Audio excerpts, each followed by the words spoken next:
Hello everyone, स्वागत है आप सभी का मेरे यूट्यूब चैनल स्टडी वर्ल्ड 55 के आज के इस वीडियो में। आई होप आप लोग बहुत अच्छे होंगे।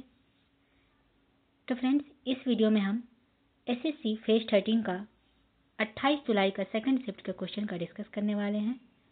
तो जिनके भी एग्ज़ाम थे ज़रूर कमेंट करके बताइएगा कि आप लोग का एग्ज़ाम कैसा गया और कैसा जो है आपका एग्ज़ाम का लेवल था, कितने आपने जो स्कोर किए। तो ये वीडियो उनके लिए बहुत हेल्पफुल होने वाले हैं जिनके जो है आने वाले एग्ज़ाम में तिथि है, यानी कि आपका नेक्स्ट एग्ज़ाम जो है एसएससी फेज 13 का जिनका भी पेपर है उनके लिए भी ये वीडियो बहुत ही महत्वपूर्ण होने वाले हैं। तो चैनल पे पहली बार विजिट कर रहे हैं तो चैनल को सब्सक्राइब जरूर कीजिएगा, बेल नोटिफिकेशन ऑन कर लीजिएगा ताकि ऐसी वीडियोज आगे भी आप लोग तक पहुँच सके। तो विदाउट एनी फर्दर डिले चलिए स्टार्ट करते हैं क्वेश्चन की तरफ। क्वेश्चन है कि भारत का जो है तेल का कटोरा किसे कहा जाता है। तो भारत का तेल का कटोरा किसे कहते हैं, तो ये हम असम को कहा जाता है। भारत का तेल का कटोरा असम को कहा जाता है। असम में डिगबोई, नहरकटिया और मोरन हुगली जैसे प्रमुख तेल क्षेत्र स्थित है, जहां से देश का पहला तेल कुआं खोदा गया था और एशिया की पहली रिफाइनरी स्थापित की गई थी। तो इसका आंसर आपको हो जाएगा असम। तो जिन्होंने भी जो है असम किए होंगे उनके बिल्कुल करेक्ट हो जाएंगे। नेक्स्ट आपका क्वेश्चन पूछा था कि चाबहार बंदरगाह का भारत के लिए क्या महत्व है। ये क्वेश्चन जो है रिपीटेड क्वेश्चन है, लगभग जो है तीन शिफ्ट में ये क्वेश्चन सेम क्वेश्चन आपको जो है एसएससी फेज 13 में ही पूछ चुका है। चाबहार बंदरगाह का भारत के लिए क्या महत्व है। तो इस बंदरगाह का इस्तेमाल कच्चे तेल और यूरिया के परिवहन के लिए किया जाएगा। इसका इस्तेमाल जो है कच्चे तेल और यूरिया के परिवहन के लिए किया जाता है। तो आपका आंसर यही हो जाएगा। इससे भारत की परिवहन लागत में काफी बचत होगी। भारत का इरादा चाबहार में 2 गोदी 10 साल के लिए पट्टे पर लेने का है। इस बंदरगाह का विकास जो है विशेष इकाई के जरिए किया जाएगा जो गोदियों यानी कि बर्थ कंटेनर टर्मिनल और बहुउद्देशीय कार्गो टर्मिनल में बदलने के लिए $8.52 करोड़ का निवेश करेगी। भारत सरकार द्वारा स्थापित एक company global ports limited IGPL Chabahar परियोजना का निर्माण कार्य संभालेगी। अभी जो है पिछली बार जो आपसे क्वेश्चन पूछा गया था यही पूछा गया था कि चाबहार बंदरगाह को जो है कौन सी कंपनी इस परियोजना को जो है निर्माण कर रही है, तो उसका आंसर था आपको ग्लोबल पोर्ट्स लिमिटेड। इस पर पूछा गया है कि भारत के लिए क्या महत्व है चाबहार बंदरगाह का।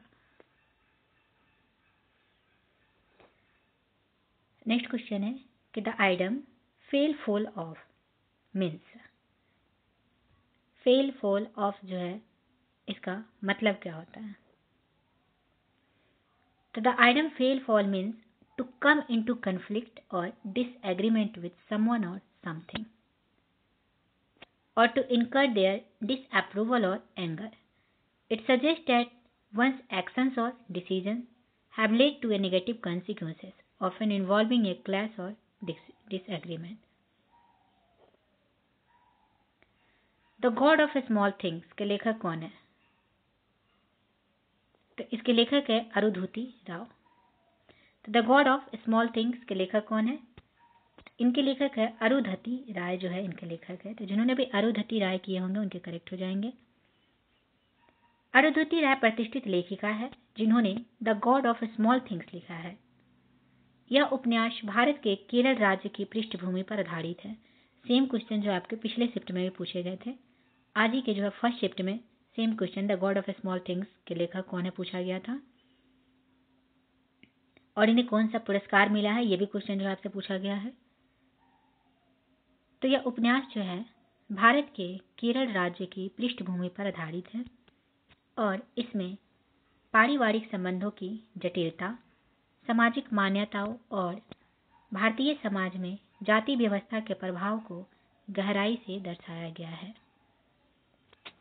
अरुंधति राय की उत्कृष्ट कहानी कहने की शैली और जटिल भावनात्मक कथाओं को बुनने की क्षमता के कारण इस उपन्यास को 1997 में जो है बुकर पुरस्कार मिला। ये क्वेश्चन भी आपसे पूछा जा सकता है कि द अरुंधति राय को the God of small things के लिए जो है इनका पुस्तक है, तो ये किस पे आधारित है? तो ये केरल राज्य की पृष्ठभूमि पर आधारित है। और अरुंधति राय को जो है बुकर पुरस्कार कब मिला था? तो 1997 में। और किसके लिए? तो उनकी समृद्ध काव्यात्मक भाषा और गैर रैखिक कथा शैली पात्रों के अनुभवों को प्रभावी ढंग से प्रस्तुत करती है, जिससे यह एक शक्तिशाली और कालजयी साहित्यिक कृति बन जाती है। नेक्स्ट आपसे क्वेश्चन पूछा था कि भारत में यात्रियों की संख्या के हिसाब से सबसे व्यस्त रेलवे स्टेशन कौन है? तो भारत में जो है यात्रियों की संख्या के पैसेंजर के हिसाब से जो संख्या देखा जाए तो सबसे व्यस्त रेलवे स्टेशन कौन है? आंसर हो जाएगा आपका हावड़ा जंक्शन, जो कि पश्चिम बंगाल में है। भारत में यात्रियों के हिसाब से सबसे व्यस्त रेलवे स्टेशन हावड़ा जंक्शन है। यह स्टेशन पश्चिम बंगाल में स्थित है और प्रतिदिन 10 लाख से भी ज़्यादा यात्रियों को सेवा प्रदान करता है। हावड़ा जंक्शन जो है भारत के सबसे पुराने रेलवे स्टेशनों में से एक है और 23 प्लेटफॉर्मों के साथ यह सबसे ज़्यादा ट्रेन संचालन क्षमता वाला रेलवे स्टेशन भी है। तो करेक्ट क्या हो जाएगा? हावड़ा जंक्शन। नेक्स्ट आपसे क्वेश्चन पूछा गया था कि भारत में कितनी अनुसूचियां हैं? तो भारतीय संविधान में जो है भारत में 12 अनुसूचियां हैं। करेक्ट क्या हो जाएंगे? 12। अनुसूचियों का सबसे पहला उल्लेख भारत सरकार अधिनियम 1935 में किया गया था, जिसमें 10 अनुसूचियां शामिल थी। बाद में जब 1949 में भारतीय संविधान को अपनाया गया तो उसमें 8 अनुसूचियां शामिल थी। आज जो है भारतीय संविधान में संशोधनों के साथ कुल 12 अनुसूचियां हैं। अनुच्छेद अगर आपसे पूछ दे कितनी है तो 395 है और भाग कितने हैं? तो 22 भाग है।